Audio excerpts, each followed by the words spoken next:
Ben, bo día, estamos hoxe aquí no museo, no espazo museístico do Astaleiro de Ciprián, en Broña, para presentarmos a edición deste ano do Festival de Narración Oral Atlántica, que vai ter lugar dúas das súas actividades dentro do noso concello de Outes, non?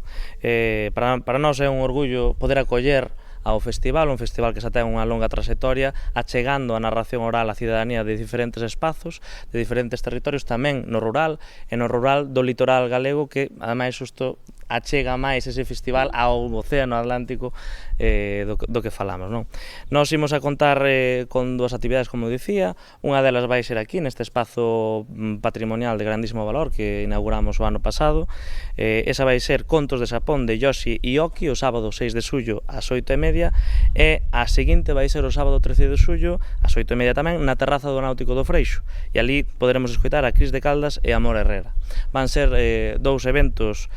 públicos de acceso libre, no que agardamos que toda a veciñanza e visitantes que queiran se acheguen a disfrutar connosco das historias que nos veñen a traer estas persoas, e ademais tamén, que é un dos motivos tamén polo que se ubica aquí, disfrutar destes espazos que transmiten tanto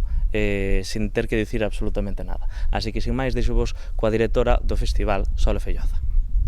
Bueno, a verdade, en primeiro lugar, grazas por acollernos un ano máis e aquí, neste lugar tan maravilloso, que permite que o Festival Atlántica pois cumpla unha vez máis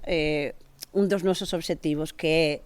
xuntar o patrimonio inmaterial das historias co patrimonio material que neste caso pois tedes dabondo por aquí, no? E evidentemente pois chegar ao mar, que nós somos un festival con moita temática de Atlántico, que non quere dicir que non vayamos a terra, quere dicir que o que buscamos é eses camiños de comunicación da xente que migrou, que foi e que regresou, e que é o que somos, non? Un pouco a suma de todo. Entón, por eso este ano tedes a Yoshi, que ven de Xapón, pero que tranquilos que fala en castelán, porque é moi coñecido como traductor de manga. Entón, ter un control da nosa lingua, xa veredes, ten un humor fantástico, finísimo, e estou segurísima que vai disfrutar moitísimo aquí o público que o veña a escoitar. E despois está Amor e Cris, que aquí temos esa cousa, non? Unha galega cunha cubana que ven de Cuba para Galicia, unha galega que estivo de ida e volta, por eso así se chama, e que seguramente tamén a xente vai disfrutar moitísimo, porque máis traen música, cantan, bueno, vai ser unha sesión